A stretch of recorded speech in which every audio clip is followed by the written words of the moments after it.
So the First Amendment is basically freedom of religion, freedom of free practice, free exercise thereof of religion. And then, let's say your religion has to deal with a militia. Just hypothetically speaking. I'm not part of that, but I'm just saying. Well-regulated militia. Well, who would be the militia? Let's define the militia. The militia is the people. All of the people minus politicians. Elected politicians. And then being necessary to the security of a free state. So if you want to be secure, if you want to have the security of a free state, the right of militia is retained by the people, who is the militia, which is the people. The right of the people, once again, the militia is the people, to keep and bear arms shall not be infringed. So basically that one, Congress can't make a law negating the Second Amendment, or it can't abridge the right of the people to form a militia. Okay, the Third Amendment. Let's just continue. If we're talking about the militia, no soldier in time of peace be quartered in any house. So if you're a soldier, you are not allowed to be in somebody's house that you don't own without consent of the owner. So if you don't own the house, you're not allowed to be in there. It's against the Third Amendment. Nor in time of war.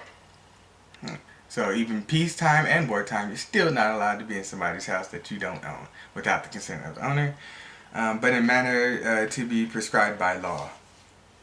So, wait, hold on. But in manner to be prescribed by law? How are you going to first say in peacetime and wartime that a soldier can't occupy somebody's house, but then go and turn around and say, but in manner prescribed by law? So if you write it in law that you can occupy somebody's house, now you can do it?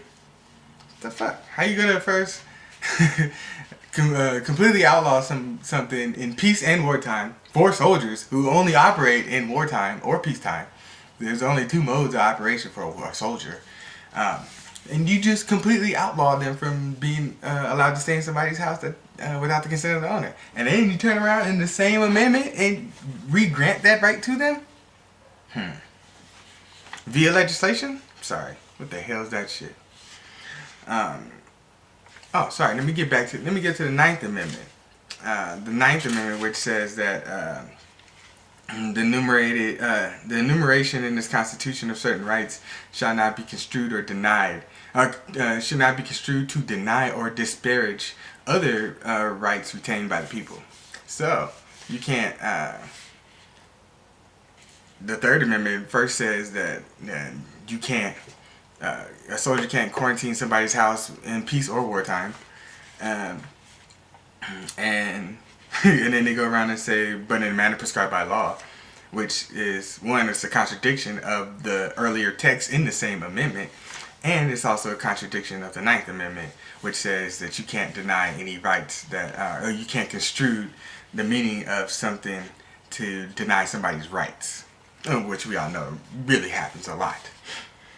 Fourth Amendment, still talking about the militia, the right of the people to be secure in their persons. So if you're in a militia and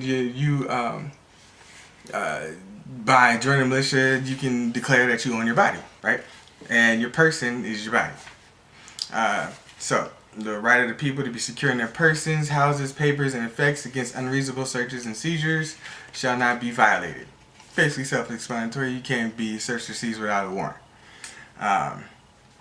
Now, comma, same amendment, Fourth Amendment, and no warrant shall issue, comma. So now what we're doing is addressing when there is no warrant issued, but upon reasonable cause, comma. So now we're with no warrant. Now we're going to establish what reasonable cause is.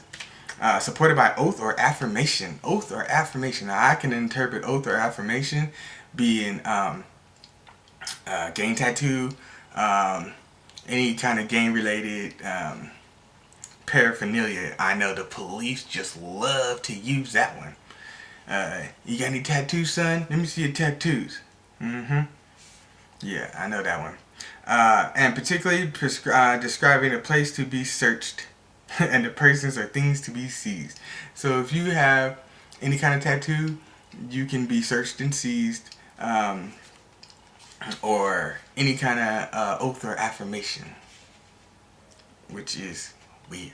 Slavery. So if you have a tattoo on your person, you are now a slave to being searched and seized. So your Fourth Amendment rights to being, the first part of your Fourth Amendment rights to be secure in your person's purses, homes, papers, and effects against unreasonable searches and seizures.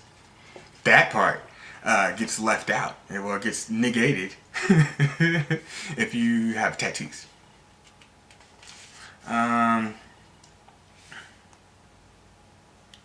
Okay, so we're still talking about the militia.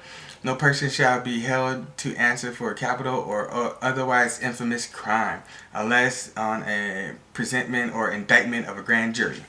So if you do some kind of crazy stuff, the grand jury has to pretty much indict you for things like murder or something like a capital offense.